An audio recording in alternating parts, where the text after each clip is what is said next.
Hello students, this is Vishwajeet Singh and you are watching Snapsolve. तो आज जो है हम लोग यहाँ पे मेटल नॉन मेटल जो चैप्टर है उसका 6th पार्ट करने वाले हैं। इससे पहले ही 5 पार्ट बन चुके हैं। अगर आपने वो पार्ट्स नहीं देखे हैं पहले जाके उनको देखिए, तो जाके आपको ये पार्ट अच्छे से समझ में आएगा। इस पार्ट में हम लोग बात करने वाले हैं कोरोजन का प्रिवेंशन का, और लास्ट में एलॉयज के बारे में भी बात करेंगे। पर पहले, अगर आपने अब तक स्नैपसॉल्व का ऐप डाउनलोड नहीं किया है तो उसका लिंक आपको डिस्क्रिप्शन में मिल जाएगा, उसको डाउनलोड कीजिए। डाउनलोड करने से क्या होगा कि आपके कोई भी सब्जेक्ट में जो डाउट्स हैं, जैसे फिजिक्स में, केमिस्ट्री में, बायोलॉजी में, मैथमेटिक्स में जो भी डाउट्स हैं उनका बस आपको एक स्नैप लेना है और आपको तुरंत जो है इंस्टेंटेनियस सॉल्यूशन मिल जाएगा उस टॉपिक पे, उस डाउट का। वीडियो को स्टार्ट करने से पहले एक क्वेश्चन है। क्वेश्चन क्या है कि आप ऐसे मेटल्स का नाम बताइए जो फ्री स्टेट में मिलते हैं अर्थ क्रस्ट में। हमको पता है कि मेटल्स जो हैं वो अर्थ क्रस्ट से हम एक्सट्रैक्ट करते हैं, और वो मेटल्स जो हैं वो कैसे पाए जाते हैं? कंपाउंड स्टेट में पाए जाते हैं, मिनरल्स के फॉर्म्स में, ओर्स के फॉर्म में हम उनको एक्सट्रैक्ट करते हैं। पर कोई ऐसा मेटल है क्या जो फ्री स्टेट में भी पाया जाता है? अगर है तो उसका नाम बताइए, कमेंट करके आपको बताना है। अगर आपको इसका आंसर नहीं पता है तो वीडियो में बने रहें, लास्ट में आपको इसका आंसर जरूर मिलेगा। तो यहाँ पे जो हमारा फर्स्ट टॉपिक है वो है कोरोजन। ठीक है, तो कोरोजन क्या होता है ये हमने चैप्टर 1 में भी पढ़ा था, तो बिल्कुल वही पढ़ेंगे अभी हम लोग। कोरोजन क्या होता है? It is defined as the natural process. Corrosion एक नेचुरल प्रोसेस है, ठीक है, that causes the transformation of pure metals into undesirable substances. ठीक है, तो कोरोजन क्या है? तो कोरोजन एक नेचुरल प्रोसेस है जो ट्रांसफॉर्म कर देता है किसको? प्योर मेटल्स को ट्रांसफॉर्म कर देता है इनटू अनडिजायरेबल सब्सटेंसेस। ऐसे सब्सटेंस में चेंज कर देता है मेटल्स को, प्योर मेटल्स को, जिनकी हमको जरूरत नहीं है, जो हमारे लिए हमारे डिजायर्ड सब्सटेंस नहीं है, वो अनडिजायरेबल है।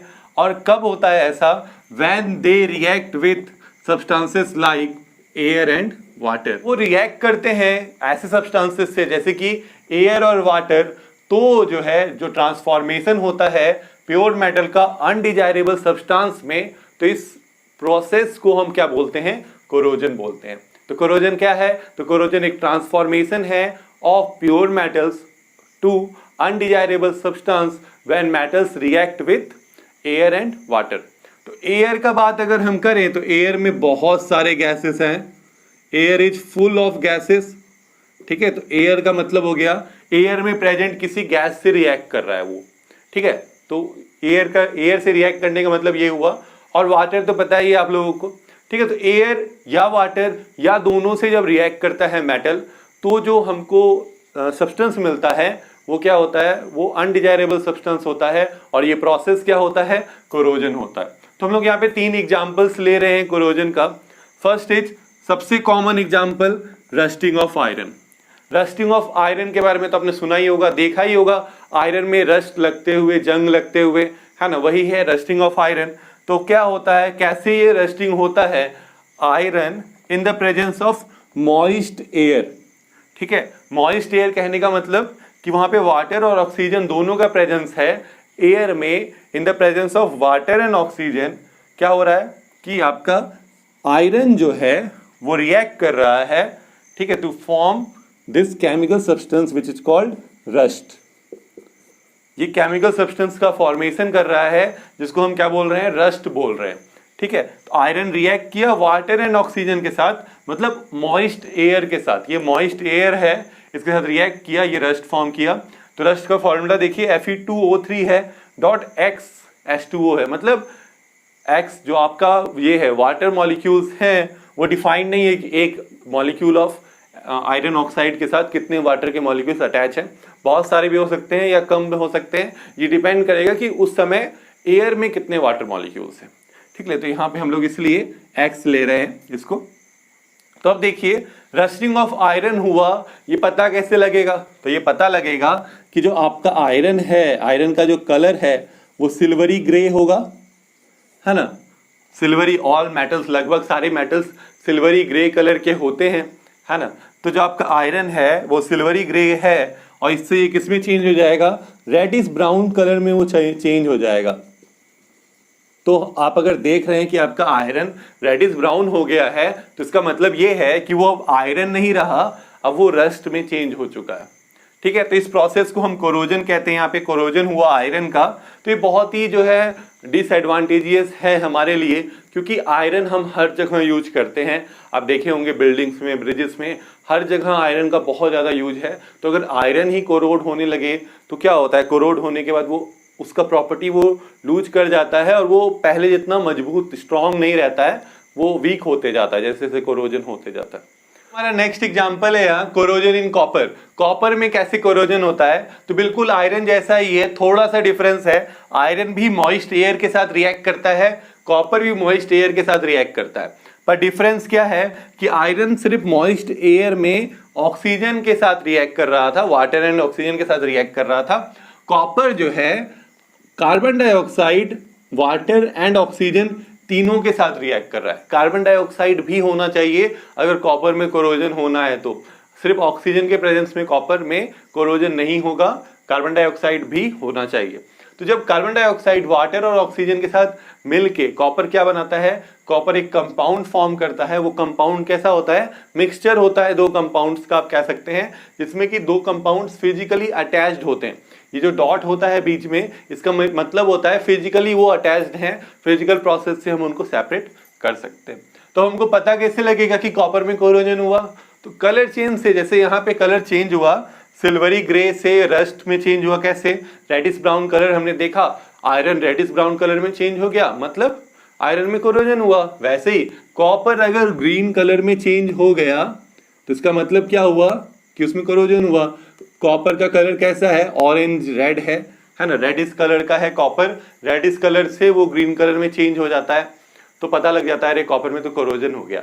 ऐसे ही अगर आपने इसका जो बहुत बड़ा एग्जांपल है हमारे पास, स्टैचू ऑफ लिबर्टी है ना, अभी आप स्टैचू ऑफ लिबर्टी को देखेंगे अगर, तो वो आपको ग्रीन कलर का दिखाई देता है, पर जब वो बना था तो उसका ओरिजिनल कलर जो है वो रेडिश था, रेडिश ब्राउन था, आप कह सकते हैं कॉपर के कलर का था वो, जिस कलर का कॉपर था, क्योंकि वो कॉपर का ही बना है। पता होगा आपको, स्टैचू ऑफ लिबर्टी कॉपर का बना हुआ एक पुतला है, स्टैचू है, जो कि अब कोरोड होने के बाद अब वो ग्रीन कलर का हो गया है। ठीक है, तो अब तीसरा जो हमारा एग्जांपल है वो कोरोजन है सिल्वर में। सिल्वर में कोरोजन कैसे होता है, तो सिल्वर जो है सल्फर के साथ रिएक्ट करता है जो एयर में प्रेजेंट होता है। ठीक है, जो सिल्वर है वो सल्फर के साथ रिएक्ट करता है which is present in air, वो भी बहुत टाइम, मतलब इसको काफ़ी टाइम तक अगर आपने एयर में छोड़ दिया तो बहुत टाइम के बाद जो है, काफ़ी टाइम लगता है, आप कह सकते हैं कि सिल्वर सल्फर के साथ रिएक्ट करता है और सिल्वर सल्फाइड फॉर्म करता है। ठीक है, तो ये क्या हो जाता है, यहाँ पे भी आपको कलर देखने को मिलेगा, सिल्वर है तो ऑफ कोर्स सिल्वर कलर का होगा वो, है ना, और कलर क्या चेंज हो जाता है, वो ब्लैक कलर का, आपने देखा होगा है ना, जब आप मम्मी के पायल वगैरह में है ना, तो जो पायल का कलर है कुछ समय के बाद ब्लैक हो जाता है, ब्लैकिश लेयर उसके ऊपर आ जाता है। तो इसका रीजन यही है कि जो सिल्वर है वो सल्फाइड के साथ रिएक्ट करके ब्लैक कलर में चेंज हो जाता है। तो ये हुआ। इसके बाद प्रिवेंशन फ्रॉम कोरोजन। देखिए, कोरोजन एक बहुत ही डिसएडवांटेजियस फेनोमेनन है, हमको दिख रहा है यहाँ पे कि ये क्या करता है, हम लोग का जो ओरिजिनल मेटल है कोरोजन के कारण हम उसको लूज कर जाते हैं, लॉस्ट हो जाता है ओरिजिनल मेटल। तो हमको कोरोजन से प्रिवेंट करना किसको, मेटल्स को, बहुत ज़्यादा इंपॉर्टेंट है। तो वो हम कैसे प्रिवेंट कर सकते हैं, वो यहाँ पे हमारे पास 5 पॉइंट्स हैं उनके। पहला है पेंटिंग, ऑयलिंग, ग्रीसिंग। ठीक है, जो भी देखिए क्या है, मेटल्स कैसे कोरोड हो रहे हैं, कैसे हो रहे हैं, जब वो मेटल्स एयर के कांटेक्ट में आ रहे हैं, तो वो कांटेक्ट को अगर आप खत्म कर दें, जैसे ये मेटल है, यहाँ एयर है, इसके ऊपर कोई दूसरा लेयर चढ़ा दे तो क्या होगा, मेटल एयर के कांटेक्ट में नहीं आएगा, कोरोजन नहीं होगा। सिंपल है, बहुत ही आसान सा तरीका है। तो हम लोग इसको कैसे कर सकते हैं, पेंट कर दीजिए मेटल को, है ना, उस पर ऑयल लगा दीजिए पूरा ऑयल में, या ऑयल में डाल के रखिए, या उसको उसके ऊपर ग्रीसिंग की कर दीजिए, ग्रीस लगा दीजिए। तो ये सब है। इसके बाद गैल्वेनाइजेशन भी कर सकते हैं। गैल्वेनाइजेशन क्या होता है, गैल्वेनाइजेशन एक ऐसा प्रोसेस होता है जिसमें कि हम जिंक का कोटिंग करते हैं किसी मेटल के ऊपर, जनरली आयरन पे करते हैं। उससे क्या होता है कि वो साइन करते रहता है और रस्ट नहीं होता लगता है आयरन में। इसके बाद क्रोम प्लेटिंग है, क्रोम प्लेटिंग भी एक मेथड है। क्रोम प्लेटिंग में हम लोग क्या करते हैं, क्रोमियम का प्लेटिंग करते हैं, इलेक्ट्रो प्लेटिंग करते हैं, है ना। इसके बाद एनोडाइजिंग है। एनोडाइजिंग क्या होता है, एनोडाइजिंग एक फेनोमेनन है जिसमें कि हम लोग ऑक्साइड्स फॉर्म करते हैं। बहुत सारे मेटल के ऑक्साइड्स बिल्कुल मेटल्स की तरह ही दिखते हैं, तो उनके ऑक्साइड्स फॉर्म करके उनका एक लेयर फॉर्म कर देते हैं मेटल्स के ऊपर, जिससे कि वो जो अंदर वाला लेयर है मेटल्स का वो रिएक्ट नहीं करता है फर्दर। तो ये हम लोग एनोडाइजिंग जो है एल्यूमिनियम के लिए यूज करते हैं ज़्यादातर। इसके बाद मेकिंग एलॉयस, ठीक है, एलॉयस बना के भी जो है हम लोग ये कर सकते हैं, प्रिवेंशन कर सकते हैं किसका, कोरोजन का। तो अभी एलॉयस के बारे में हम पढ़ेंगे। हम लोग यहाँ पे एक और टॉपिक के बारे में बात करने वाले हैं जो है एलॉयस। तो एलॉय क्या होता है, तो आपने इसके बारे में पहले भी पढ़ा होगा, क्लास 9 में भी पढ़ा होगा। एलॉय क्या है, N alloy is a homogeneous mixture. Alloy एक होमोजेनियस मिक्सचर है किसका, 2 और मोर मेटल्स, 2 या 2 से ज्यादा मेटल्स का, या फिर एक मेटल और एक नॉन मेटल का, ठीक है, जो कि डेफिनेट प्रोपोर्शन में होते हैं उसमें, ठीक है। डेफिनेट प्रोपोर्शन इंपॉर्टेंट है, एक फिक्स रेशियो होता है उनके मास का, एक फिक्स रेशियो होता है उनके वॉल्यूम का, जो एलॉय में मेटल्स होते हैं, ठीक है। तो कैसे इनको बनाया जाता है, एलॉय कैसे बनाया जाता है, तो एक मेन मेटल होता है उसको लिक्विफाई कर दिया, मतलब उसको पिघला दिया जाता है, पूरी तरह से लिक्विड में चेंज कर दिया जाता है। उसके बाद जो बाकी मेटल्स जो उसमें मिक्स करने हैं उनको इवनली उसमें डिजॉल्व कर दिया जाता है। तो इस तरह से उसके बाद फिर जो वो लिक्विड तैयार हुआ उसको फिर रूम टेम्परेचर पे ठंडा कर दिया जाता है, कूल कर दिया जाता है, जिससे क्या होता है, जिससे एलॉय फॉर्म हो जाता है। तो ऐसे ही एलॉय बनाए जाते हैं। तो देखिए एलॉय से रिलेटेड ना यहाँ पे मैंने कुछ इंपॉर्टेंट पॉइंट्स लिखे हुए हैं, ये बहुत ज़्यादा इंपॉर्टेंट है, ये आपको नोट्स बना के लिख लेना है, अभी लिख लीजिए, बहुत ज़रूरी है, क्योंकि इससे ना ऑब्जेक्टिव क्वेश्चंस आते हैं एग्जाम्स में बहुत ज़्यादा। तो क्या क्या क्वेश्चंस आ सकते हैं, क्या क्या देखिए आंसर्स हो सकते हैं, जैसे है प्योर आयरन जो है वो सॉफ्ट है, पता है आपको, pure iron is soft and stretches easily on heating. जो प्योर आयरन होता है वो काफ़ी सॉफ्ट होता है और वो आसानी से स्ट्रेच हो जाता है हीटिंग करने पे। तो हम लोग जो अपने चारों तरफ आयरन यूज करते हैं, क्या वो प्योर आयरन नहीं है, नहीं है, वो प्योर आयरन नहीं है। उसमें जो है क्या होता है, हम लोग अगर ऐड कर दें, क्या ऐड करें, 0.05% ऑफ कार्बन, बस 0.05% कार्बन ऐड कर देने से वो हार्ड हो जाता है। तो याद रखना है प्योर आयरन यूज नहीं करते हम लोग, क्योंकि वो सॉफ्ट होता है, और सॉफ्ट होने से क्या होता है कि और जैसे ही वो थोड़ा सा भी हीट होता है तो काफ़ी स्ट्रेच हो जाता है। तो इसलिए हम लोग क्या करते हैं, हम लोग उसमें कार्बन मिक्स कर देते हैं। कितना मिक्स करते हैं, 0.05%, अबाउट उतना ही लगभग करते हैं, जिससे वो क्या हो जाता है, उससे वो हार्ड हो जाता है, ठीक है, आयरन हार्ड हो जाता है। तब हम दूसरा अगर देखें, आयरन को ही अगर हम क्रोमियम और निकल के साथ मिक्स कर दें, मेन मेटल यहाँ आयरन ही है, क्रोमियम और निकल उसमें मिक्स कर दें, तो हमको स्टेनलेस स्टील मिलता है, जो काफ़ी हार्ड भी होगा और उसमें रस्ट भी नहीं लगता है ना। तो ये एक इंपॉर्टेंट पॉइंट है, स्टेनलेस स्टील में क्या होता है, क्रोमियम और निकल प्रेजेंट होता है आयरन के साथ। इसके बाद अगर हम आगे बात करें तो एक ये क्वेश्चन आया है बहुत बार कि डिफाइन अमेलगम या व्हाट इज अमेलगम, ठीक है, या name the alloys of mercury, what we call the alloys of mercury.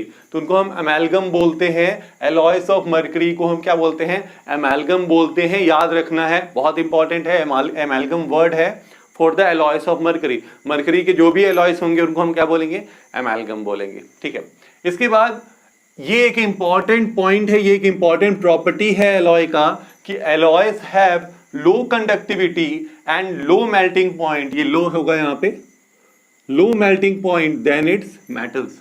जो एलॉयस फॉर्म होते हैं, जिन मेटल्स से फॉर्म होते हैं, उनके कंपैरेटिवली एलॉय का मेल्टिंग पॉइंट और कंडक्टिविटी कम होता है, ठीक है। इसके एग्जांपल्स भी हमने यहाँ लिए हैं, जैसे ब्रास, ब्रास के बारे में आपको पता होगा, ब्रास एक एलॉय है कॉपर एंड जिंक का। ब्रॉन्ज भी एक एलॉय है कॉपर एंड टिन का, जो कि बैड कंडक्टर है इलेक्ट्रिसिटी का। सोचिए, दो मेटल्स के एलॉय फॉर्म हो रहे हैं जो बैड कंडक्टर है इलेक्ट्रिसिटी का, जिसमें कि कॉपर जो है एक बहुत ही अच्छा कंडक्टर है इलेक्ट्रिसिटी का। आपको पता है कॉपर एक बहुत ज़्यादा अच्छा conductor, good, one of the best conductor of electricity है कॉपर, जिसको हम घरों में यूज करते हैं वायरिंग पर्पज के लिए, है ना। तो कॉपर एक बहुत अच्छा कंडक्टर है इलेक्ट्रिसिटी का, जबकि उसका एलॉयज जो हैं ब्रास एंड ब्रॉन्ज ये अच्छे कंडक्टर इलेक्ट्रिसिटी के नहीं हैं। समझ रहे हैं? मतलब एलॉयज जो होते हैं उनमें कंडक्टिविटी घटता है जब एलॉयज हम फॉर्म करते हैं। तो इसके बाद एक और हमारे पास एग्जांपल है सोल्डर। सोल्डर एक एलॉय है लीड एंड टिन का, ठीक है, लीड और टिन का एलॉय है जिसका कि मेल्टिंग पॉइंट काफी लो होता है और उसका यूज भी है, कभी कभी यूज आता है, name the alloy used for welding electrical wires. Electrical wires को वेल्डिंग करने के लिए कौन सा एलॉय हम यूज करते हैं, ये क्वेश्चन आता है कभी कभी, और उसका आंसर क्या है, सोल्डर है एलॉय। और ये किस किस चीज का एलॉय है, तो लीड और टिन का एलॉय है ये, जिसको हम सोल्डर बोलते हैं। और किस लिए यूज करते हैं हम लोग, दो इलेक्ट्रिकल वायर्स का वेल्डिंग करने के लिए, जोड़ने के लिए, आपस में कनेक्ट करने के लिए उनको। तो यहाँ पे जो है हमने ये आज का वीडियो खत्म कर लिया, ये चैप्टर यहाँ फिनिश हो गया, मेटल्स एंड नॉन मेटल्स। तो वक्त आ गया है गुड बाय करने का। पर अभी एक क्वेश्चन हमने पूछा था वीडियो के स्टार्टिंग में, जिसका आपको आंसर देना था। क्या था क्वेश्चन, कि कौन से ऐसे मेटल्स हैं जो अर्थ क्रस्ट में फ्री स्टेट में पाए जाते हैं। तो ऐसे मेटल्स हैं जो आपके रिएक्टिविटी सीरीज में एकदम नीचे आते हैं। आपने रिएक्टिविटी सीरीज वाला वीडियो नहीं देखा है तो वो जाके देख लीजिए, आई बटन में ऊपर आपको लिंक मिल जाएगा। रिएक्टिविटी सीरीज पे जो सबसे नीचे आपको मिलेंगे मेटल्स, लो रिएक्टिव मेटल्स जो होते हैं बहुत ज़्यादा, जितना ज़्यादा लो रिएक्टिव वो उतना उसके चांसेस हैं कि वो फ्री स्टेट में मिलेगा। तो जैसे गोल्ड है, सिल्वर है, कभी कभी कॉपर भी फ्री स्टेट में एग्जिस्ट करता है अर्थ क्रस्ट में। तो ऐसे ही अमेजिंग वीडियोस के लिए स्नैपसॉल्व के यूट्यूब चैनल को जरूर फॉलो करें, सब्सक्राइब करें, वीडियो को लाइक करें और अपने फ्रेंड्स के साथ खूब सारा शेयर करें। और अब तक अगर आपने स्नैपसॉल्व का ऐप डाउनलोड नहीं किया है तो उसका लिंक आपको डिस्क्रिप्शन में मिल जाएगा, उसे जाके डाउनलोड करें। डाउनलोड करने से आपका बहुत बड़ा प्रॉफिट है, आप इजीली किसी भी डाउट को क्लियर कर सकते हैं। Thank you.